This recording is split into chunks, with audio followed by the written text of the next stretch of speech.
In all of history, some people have stood out in front of the rest. Culture has always looked up to this person, calling him or her a hero. The ancient Greeks had Hercules, Achilles, Odysseus, men who were valiant in battle and courageous in the face of death. Fairy tales account for brave men willing to slay dragons to rescue the damsel and restore peace to a broken land. Now, comic books depict these figures as vigilantes dressed in masks and capes, saving their city from the terror of an evil villain. Movies and television show us time and time again what a hero looks like. Some of them have capes and others have metal suits named Jarvis. We have always loved the hero, but what does this character look like in the real world? What if we define the hero as selfless, and instead of lusting for selfish gain, they desire good, that he sacrifices his own needs for the needs of others around him? What if they are someone who inspires us, someone who takes hold of our hearts and beckons us to live better, to be a light to us when all other lights have been extinguished, to be the hope we need when it seems like all courage has been broken, to be utterly destroyed and beaten, all for the sake of the weak and the oppressed?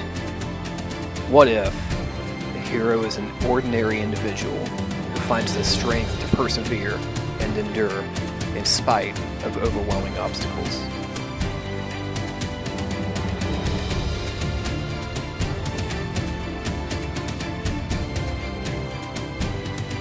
Well, good morning. It is, good. I was a little concerned with getting all this stuff off that I forgot to turn my mic on. So I'm just really one thing off the checklist. Yay. So good to have you guys here today. And it's so good to be up here with you. You might have already noticed that the service is looking a little different already this morning. You saw some new people up here playing. And if you could, you can't really see now, but if you could see that almost every person in the back is different as well. Today we were talking about Elijah and how he is passing his cloak, his mantle, his succession, his continuation in ministry. You'll hear all of those terms today. I'll try to rotate them around just so you know I'm all talking about the same thing. But Elijah is passing this down to Elisha. Okay, don't tell me that's not going to be hard to keep up with, right? I mean, I will really try very, very, very hard to make Jah and Shah sound very clear. But why couldn't they have just been named Ben and Jerry, right? I mean, seriously, but then I would have been hungry.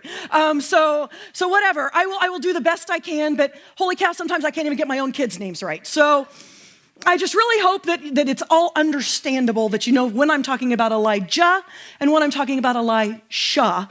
But what I wanted to tell you, today we had the youth band. They're fantastic, aren't they? Absolutely fantastic. And back there at that table, we have Zane, who's in 8th grade, running the computer. Yeah. We have Allison, who is running lights.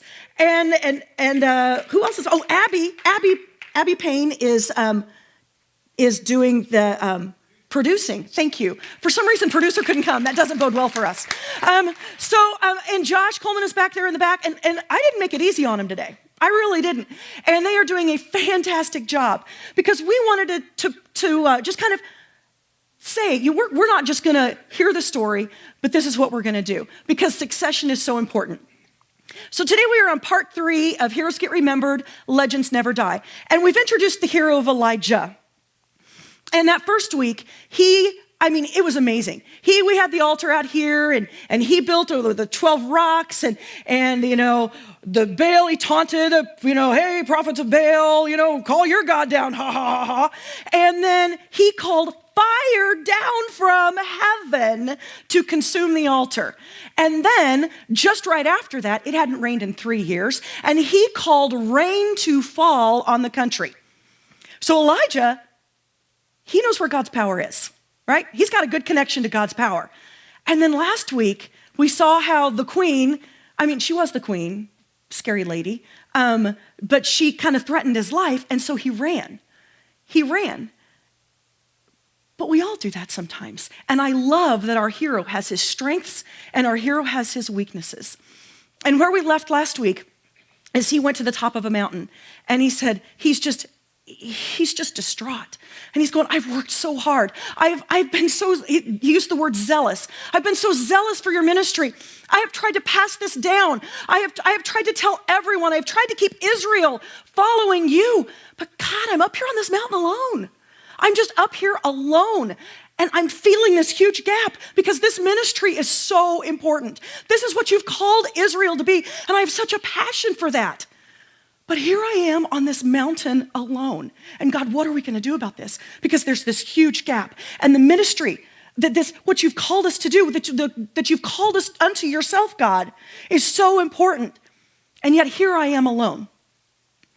And Elijah is noticing this huge gap. And as hard as he's worked and as hard as he's tried, he feels completely alone. And on top of that mountain, God, he experiences earth, wind, and fire. Anybody know where the band came from? I don't know. But anyway, he experiences those three things, but God wasn't in any of those. God came in a still small voice. And he said, Elijah, you're not alone. He said, this is our next plan. This is our plan. This is what you're going to do. You're going to anoint this king, which is an enemy king. You're going to anoint this king, which is a king of Israel. And you're going to appoint Elisha as your successor. So this is where we are.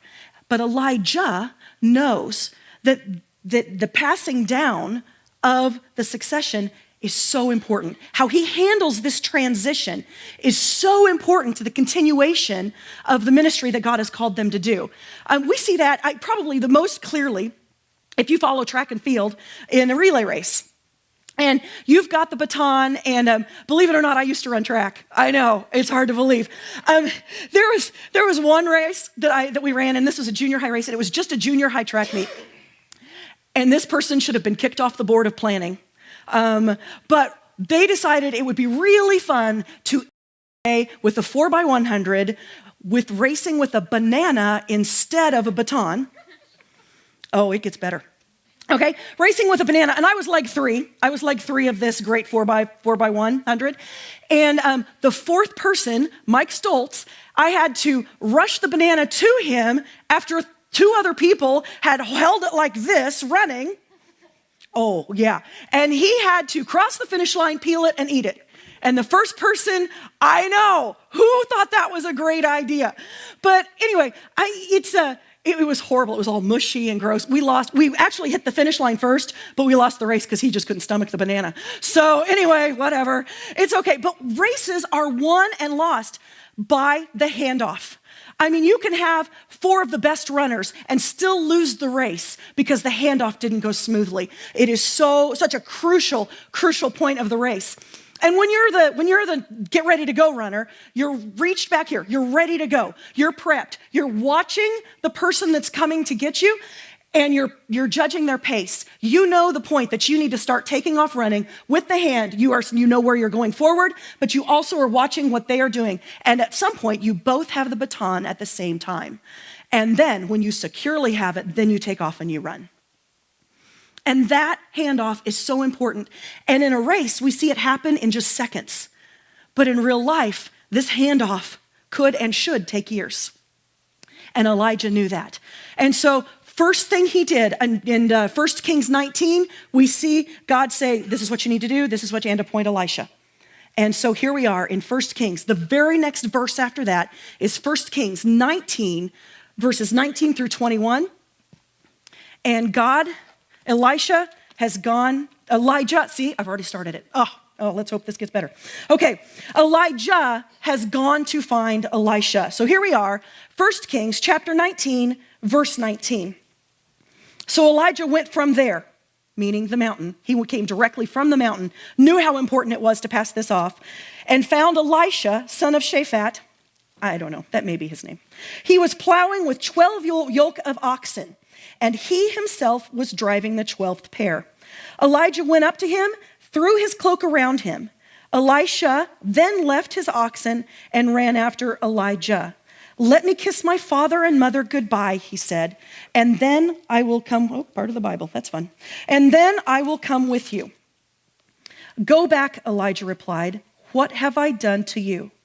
So Elisha left him and went back. He took his yoke of oxen and slaughtered them. He burned the plowing equipment to cook the meat and gave it to the people, and they ate. Then he set out to follow Elijah and became his attendant. Now, there are several things that kind of stick out to me in this passage. First of all, he knew who Elijah was right away. I think that's incredible. Because, they didn't have TV or media or newspapers or anything like that. But he knew immediately who Elijah was. And I think it's because he knew who God was. And he was prepped and ready to go. He didn't know what God was calling him to do, but he was prepped and ready to go. And the second thing is how important that cloak was. All Elijah had to do was take the cloak off of himself and place it on Elisha, and Elisha figured exactly out what he was called to do. He was called to follow Elijah and follow in his footsteps. Now, if we look at the life of Elisha, we do not have that much to go on. We know that he had 12 yoke of oxen. He was plowing with 12 yoke of oxen. So he was there plowing. He was the 12th one. That means there were 24 oxen, because a yoke means that they're together. So he was plowing with a large field with 11 other guys. He had a good living. He was fairly set in what he did. And the minute Elijah said, hey, I need you to come take this and come become a prophet, and this is what you need to do. And Elisha dropped everything and he ran home. He goes, wait a minute, this is great. I'm going to do this. I am ready to go. I am prepped and ready to do what you've got to hand to me. He said, however, I just want to go home. I've got some things I just need to clear up. I need to situate some things. I'm going to say bye to mom and dad. And Elijah comes with this incredible question. What have I done to you today? And when I first heard that, I'm like, that is such a weird question. What have you done to me? Do you put a cloak on me? I don't understand. But what Elijah is saying is, don't forget what God has called you to do. Here, you're getting ready to go back home. You're getting ready to go back home where it's comfortable, where you've got a mom and a dad for sure, because he said he was going to go say goodbye to him. But you've got your comforts, your friends, the town that you grew up in, the town that you've lived in your whole life. You've got what you used to work with, all of that. That's very comfortable. So when you go back, don't be distracted by all of this stuff that you go back to, because it's going to want to pull you away. But God has called you to this. So do not forget your calling. And that's what Elijah is telling Elisha. So Elisha runs back and he gets home, and he must have felt it, because he's like, oh, wow, this is really great. I've got everything right here. But Elijah and God have called me to this. And so I kind of have a decision to make. And he does it in an incredible way, because he takes his plow, the thing that he could come back to, the thing that created his livelihood, probably the biggest distraction that he would have to following God, and he burned it.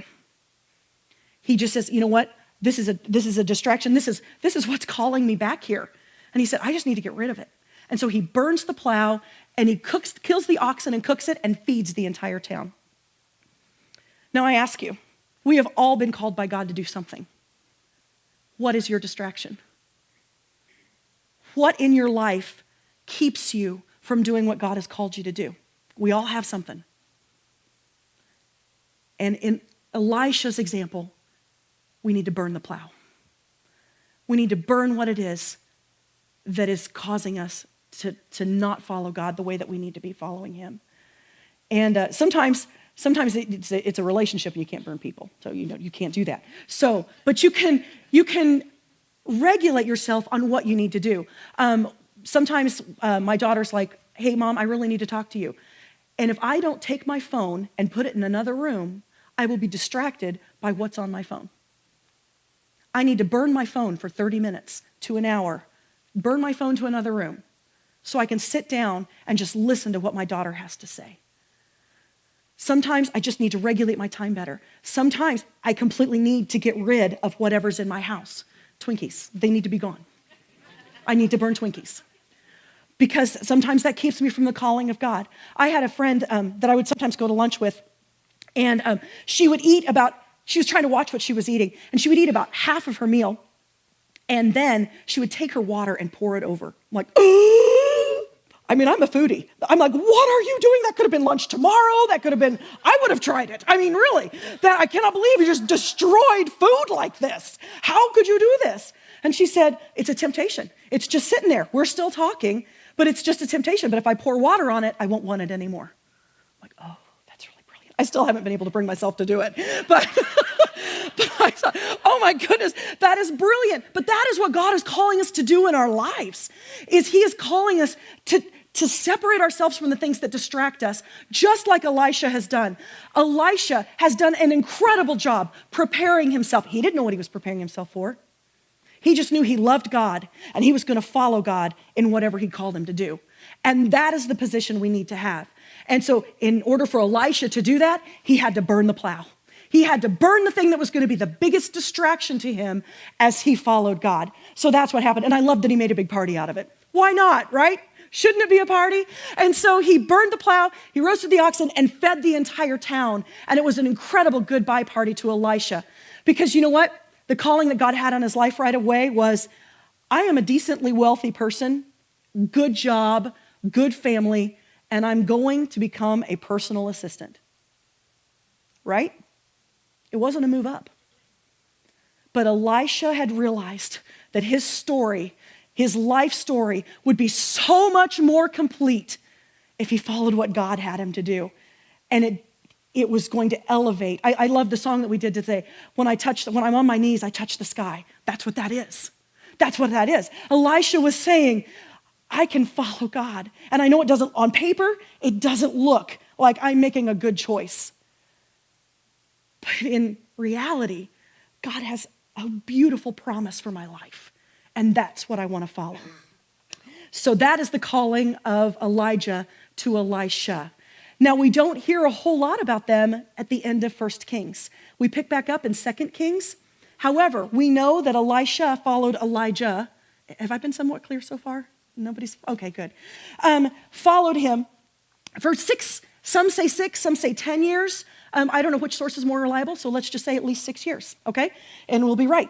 But he walked with Elijah. He talked with him. He saw how he talked with God. He saw how he planned his day. He saw who he talked to, how he talked to them, how he structured everything day by day by day. He watched Elijah work for at least 6 years on how he did everything, and it strengthened him. It strengthened him every single day that he walked with Elijah.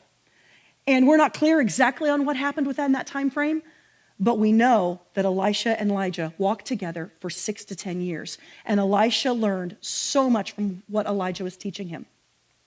And then we come to 2 Kings chapter 2, verse 1. And this is the next time we see them together. And at the beginning, Elijah is saying, hey, my time is near. I'm almost out of this. I'm almost out of this world, and then it's going to be left to you. And so Elijah takes him through, and God directs him to take him through these steps. I'm just going to read 1 through 6 right now of 2 Kings chapter 2. When the Lord was about to take Elijah up to heaven in a whirlwind, Elijah and Elisha were on their way from Gilgal. Elijah said to Elisha, stay here, the Lord has sent me to Bethel. But Elisha said, as surely as the Lord lives and as you live, I'm not going to leave you. So they went down to Bethel. The company of the prophets at Bethel came out to Elisha and asked, do you know that the Lord is going to take your master from you today? Yes, I know, Elisha replied, but do not speak of it. Then Elijah said to him, stay here, Elisha. The Lord has sent me to Jericho. And he replied, as surely as the Lord lives and as you live, I will not leave you. So they went to Jericho. The company of the prophets at Jericho went up to Elisha and asked him, do you know that the Lord is going to take your master from you today? Yes, I know, he replied, but do not speak of it. Then Elijah said to him, stay here. The Lord has sent me to the Jordan. And he replied, as surely as the Lord lives and as you live, I will not leave you. So the two of them walked on. And I want to pause here for just a minute, because these are Elijah's last words to Elisha. There has to be some significance to them.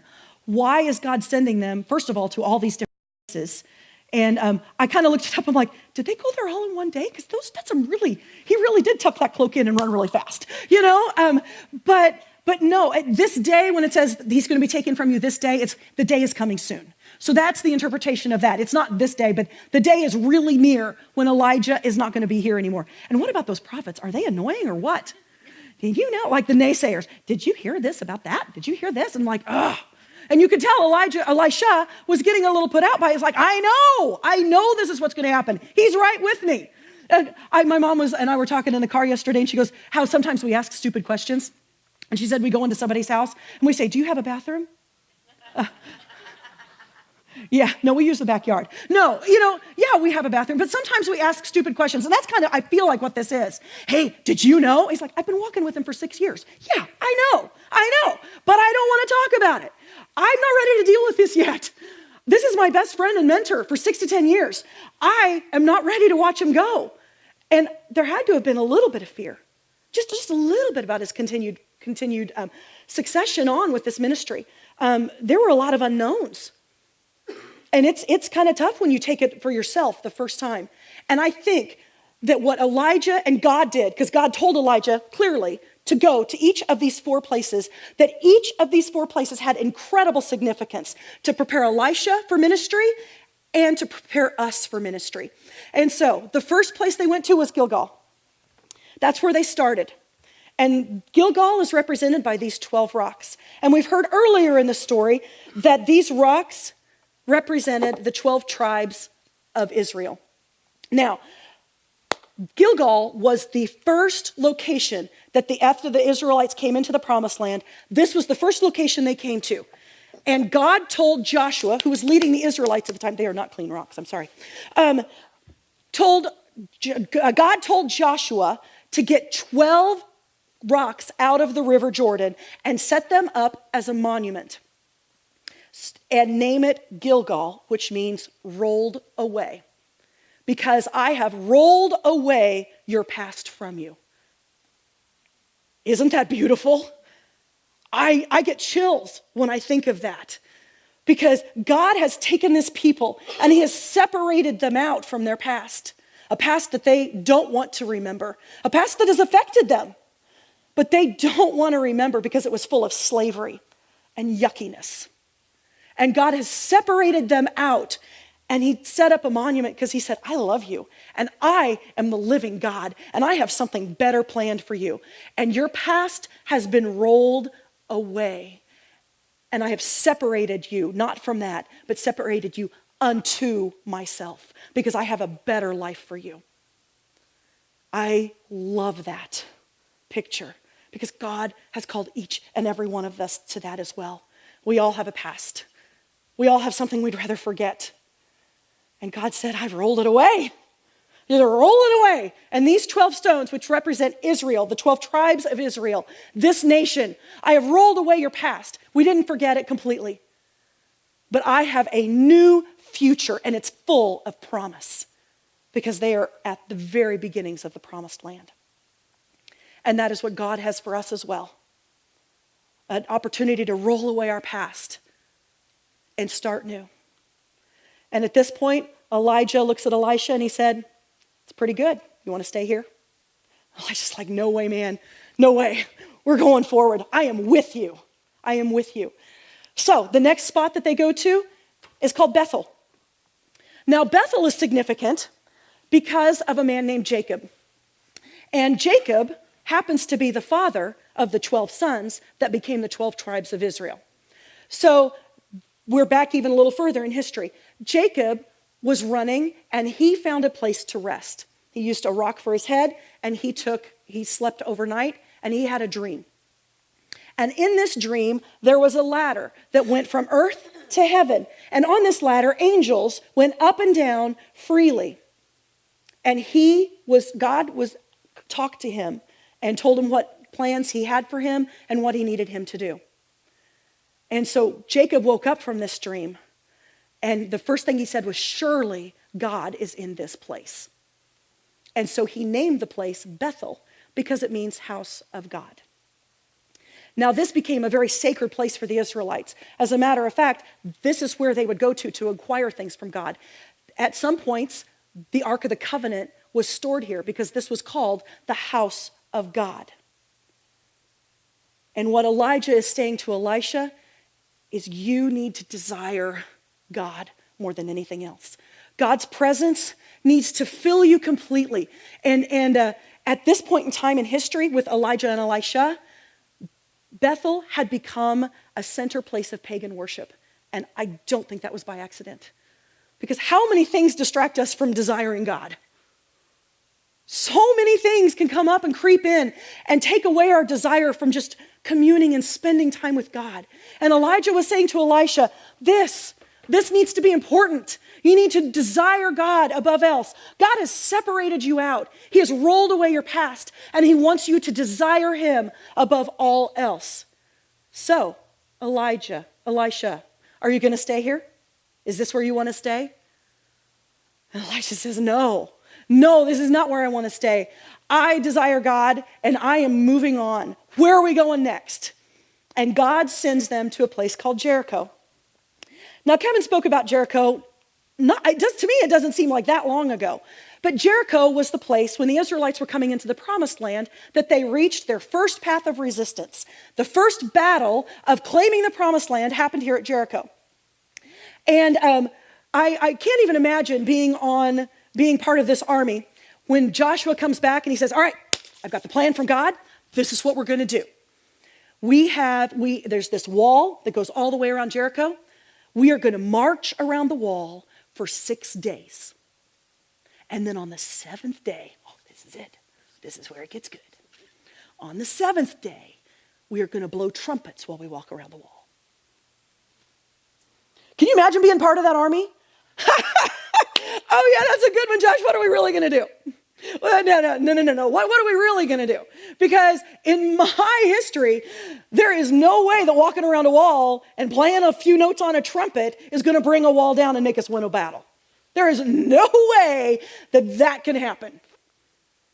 But they did it anyway. And God was teaching them that he is powerful and he is mighty and he sees way more than we can ever see. And he's teaching that they have to walk by faith. You have to walk by what you don't see, by what you don't understand. When God tells you to do something and you're like, that makes no sense at all. I don't even see how that can happen. I don't even see how that can take place. And God's like, I need you to walk by faith because I have something incredible planned. And if they had not done that, they would have missed an incredible miracle. And they would have never known how mighty and awesome God is with their own eyes. And so Elijah is telling Elisha, hey, God's going to call you to do some weird stuff. And when you read on in scripture, if you continue reading in 2 Kings, some of that stuff is like, whoa, I would have never thought of that. But he's called him to walk with God no matter what. Even when it doesn't make sense, even when we don't understand it, God will direct your paths and our job is just to walk it. So Elijah says, it's getting a little tougher. It's going to require a little more faith.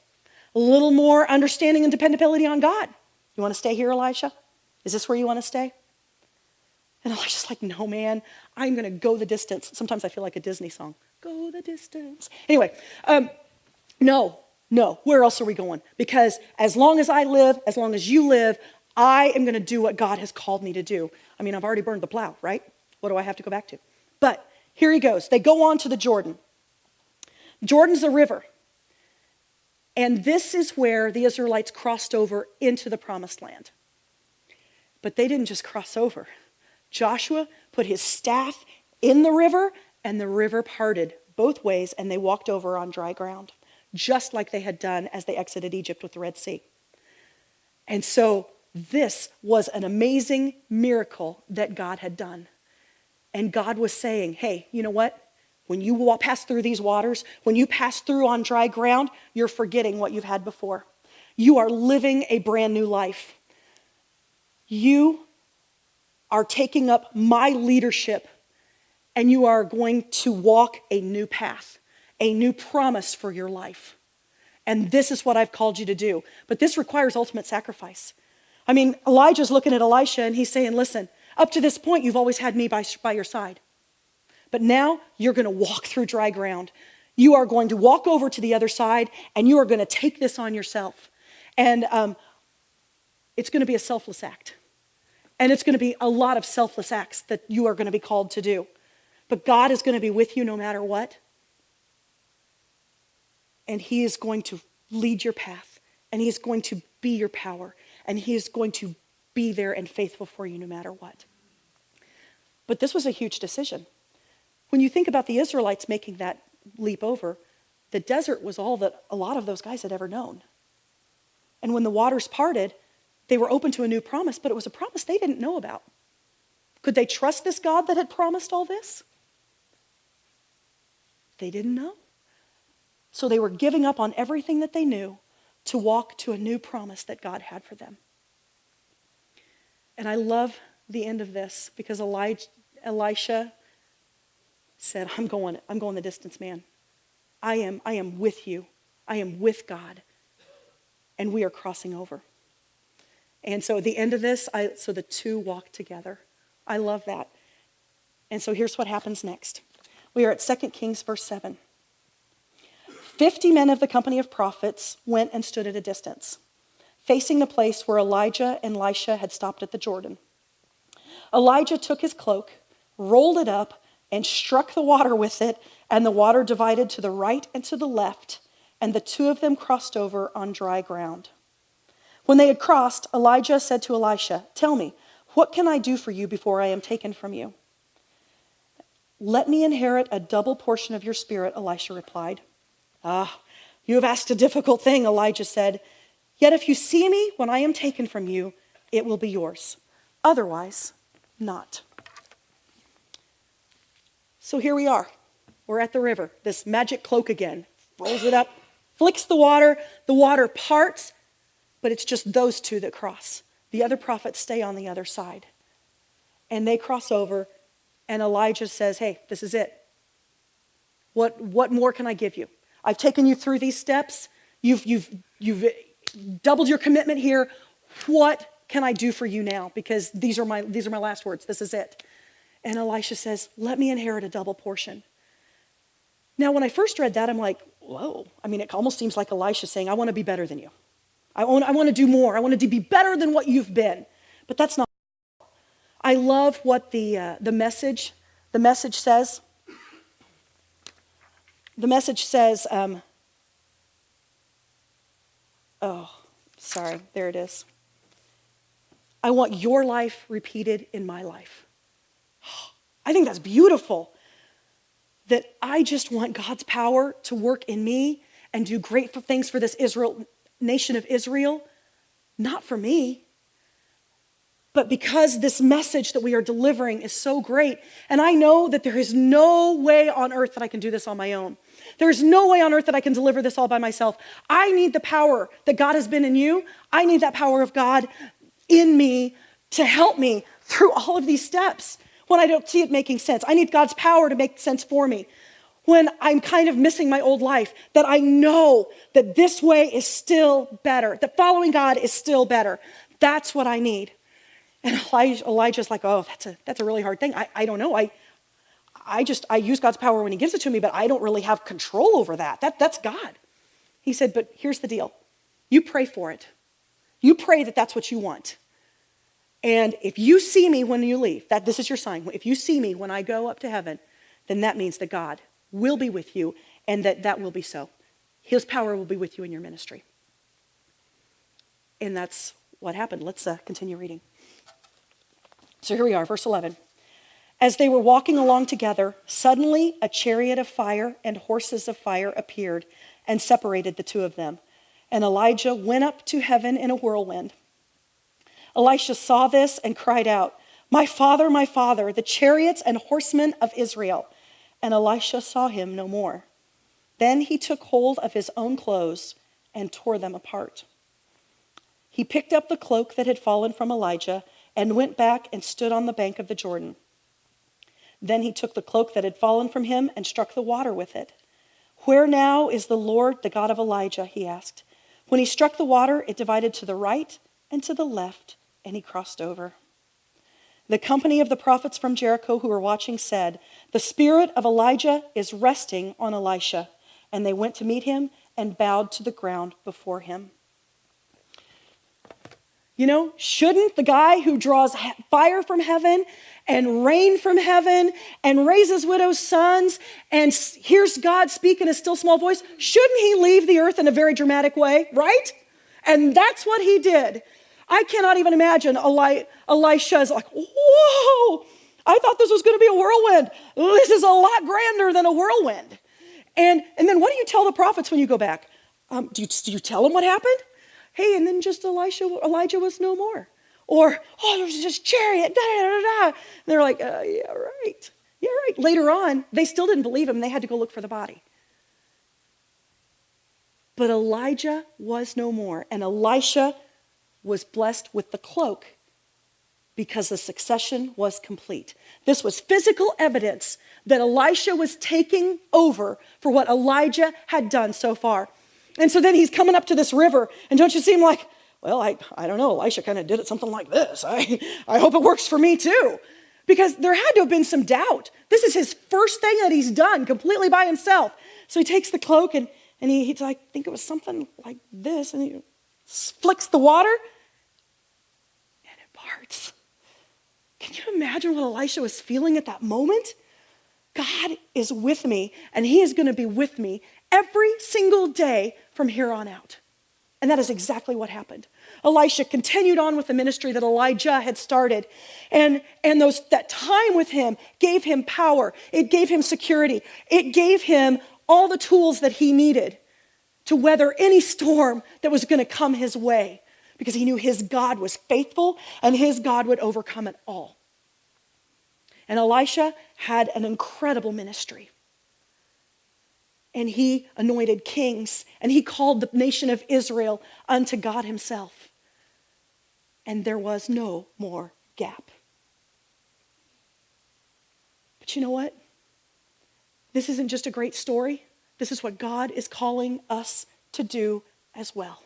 Because we can find ourselves in Elisha, and we can find ourselves in Elijah. I want to introduce you to somebody today. And I want to introduce you to my Elijah. I'm going to try to do it without crying, but apparently it's not going to work.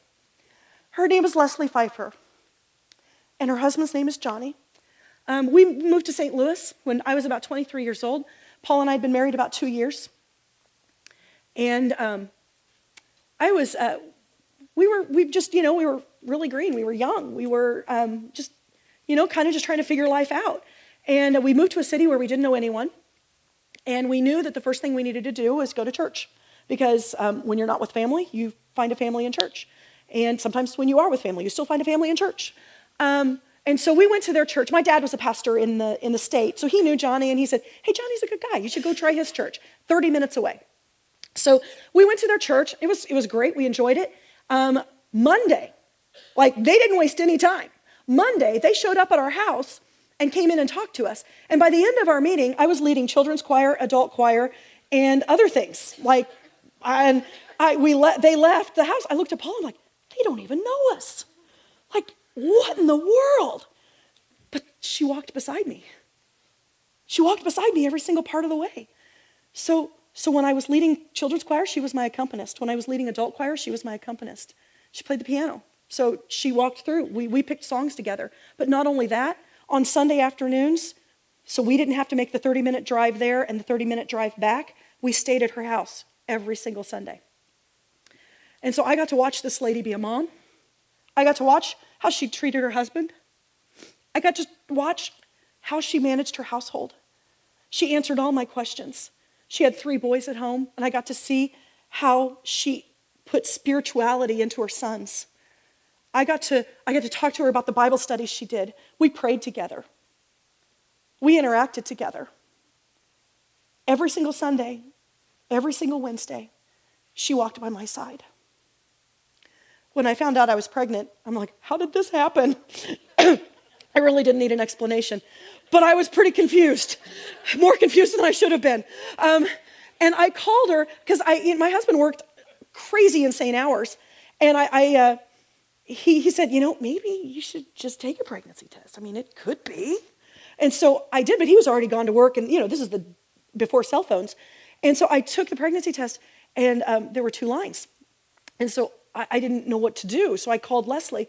I'm like, There were 2 lines. That's how I opened the conversation.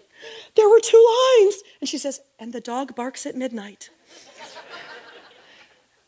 And I said, no, you're not. I took a pregnancy test. I mean, what do I have to do? Do I just sit down from here on out? I literally knew nothing. I knew nothing. And I'm like, do I just eat apples? What do I do?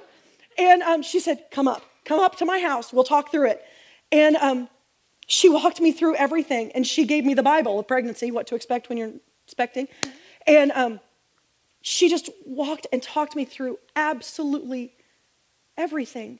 And matter of fact, we didn't have to buy a crib. We used theirs. For 3 kids, we used their crib. And I learned so much from her as she poured her life into mine. As a matter of fact, when we moved away, it was like breaking up. It was really hard. But Johnny, who was the pastor, he said, listen, moving is hard. When you're going where God's called you to go, it sometimes doesn't feel like you're where you're supposed to be. So what I want you to do is I want you to make a list of God's promises that he's made to you throughout this process. And you need to write it down. Because when those days get hard and when you don't understand why you are where you are, because you will have those days, you need to go back to this list and look. And he was right. So even after we'd moved away, they were still speaking into our lives. After we'd been here several years, I went through a really, really hard time where I just really felt worthless and just in ministry and spiritually, everything. And we wound up going back to St. Louis, and I scheduled the time to meet with them. And I just cried on their shoulders. And they prayed with me. And then Leslie, from that point on, weekly wrote me letters to uplift me, to remind me what the truth was, because what was going on in my mind wasn't truth. And she gave me a book called 31 Days of Praise. It's still a very treasured book in my library because she taught me that we can find a way to praise God no matter what situation that we're in. And she taught me how to be a Christian woman, mother, and she taught me how to open my home up and let anyone that needed to come in. But I wasn't just supposed to stay there. I was also called to be an Elijah to others. Because God has called us on both spectrums. He's called us to be an Elisha. He's called us to find a part in his story. He's called us to not just be so focused on the story of the life that we are living, but to be a part of God's story. And in order to do that, we have to forgive our past. We have to let God come over. We have to know that there's a new promise for us. We have to desire God above all else. We have to walk with him even when we don't understand it. And we have to close the doors on some of the things in our old life because God has called us to a new promise. And he's called us to find an Elijah. He's called us to pray for one, to seek for one, prepare ourselves as much as we can, but to find that leader, that spiritual leader in our life that can direct us, that can pour into our life and teach us what it means and what it looks like to live a godly life. But he didn't just call us to be Elishas. He called us to be Elijahs.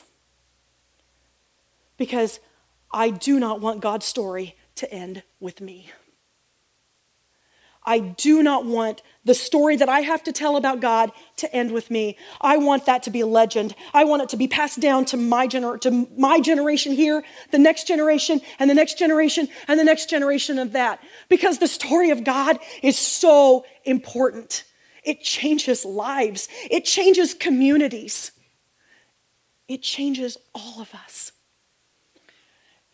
We automatically come into this Elijah-ness when we become parents because we are leading our kids. That's just a natural thing that we do. However, I see so many, me included, so focused with my kids that they're well balanced. I taught them to be potty trained. Some were harder than others. But I also made sure that they had music lessons, that they were involved in sports, that they studied, that they did their homework. And I made sure that they had a well-roundedness. But what did I do for them spiritually? What intentionally did I do to set them to love God, to make wise choices, to spiritually make the choices that they need in order to follow God more closely? Because sometimes I forgot to do that. And that's the most important thing. And the thing is, well, I took them to church and I prayed before meals. That's not going to do it. That helps. But they're not going to know who God is because they see you live your life. They're going to pick up things from you whether you want them to or not. I want them to know who God is because of the way that I interact with my friends, the way I interact with my husband, the way that I parent. I want them to know who God is. But it doesn't just end there with our kids, because there are people sitting here that need an Elijah in their lives. They need someone to walk beside them. They need someone to befriend them, to show them spiritually what it means to follow God. We have those people in our community that need to know who God is, that need to know what it looks like to follow God. And we have been called to do that. So who are you going to invest in? Who are you going to allow to pour into your life? And who are you going to invest in? Because that is what God is calling us to do. He is calling us to be an Elijah. We are getting ready to start our 4 series. And this is an incredible opportunity because it is a specific time where we look outside the walls of our church, as we need to continually do all the time. But it reminds us we need to look to our community. We need to walk beside people. We need to show them who God is. And we're going to be doing projects that allow that to happen. And so I want you to be in prayer. How is God going to use you to be an Elijah to those around you? Maybe sitting in this room and maybe sitting at the office, at your office, or in the community somewhere, because God is calling you to greatness. Not to be great in and of yourselves, but to point to the greatness of Him. And it's so easy to say, I don't know enough. I can't do that. I need to be Elisha a little longer. No, because there are people that aren't in these seats that you can help. No matter where you are along the Christian scale. It's sliding anyway, isn't it? But God is calling us to do that. And sometimes it can just seem overwhelming. But as we've learned from Elijah, who calls the fire from the sky, who calls the rain from the sky, who raises a widow's son from the dead, that nothing is impossible with God and the promise of what He can do. Let me pray for you. Dear Heavenly Father, I thank you so much for this powerful message that you are teaching us through Elijah and Elisha, that you, through Elisha, we need to draw to your side all the time, that we need to be separated unto you, that you have forgiven our past, no matter what it is, to be drawn to you, that we need to desire you above all else, that we need to walk with you, and that we need to turn our life around and send it a new direction that follows you. And Lord, that we need to be an Elijah. We need to look for those people around us that we can just wrap our arms around, that we can lead, that we can teach how to become spiritual leaders, that they can learn who you are, that your ministry is so important to continue on. And Lord, I want my story, I want the story that my life tells to be a part of your story, God. And Lord, I do not want your story to stop with me. So Lord, lay this on my heart. Who are you calling me to reach out to? Who are you calling me to invest in as you call me deeper into relationship with you? Lord, I'd ask that you be with each and every person here as they think about this, as this permeates their life, that they will be transformed into what a new life with you could look like for them and for those around them. I thank you for your message, Lord. I thank you so much for your scripture that teaches us how we need to be. As we continue to worship, speak to our hearts so it changes our lives. Ask all these things in your name. Amen.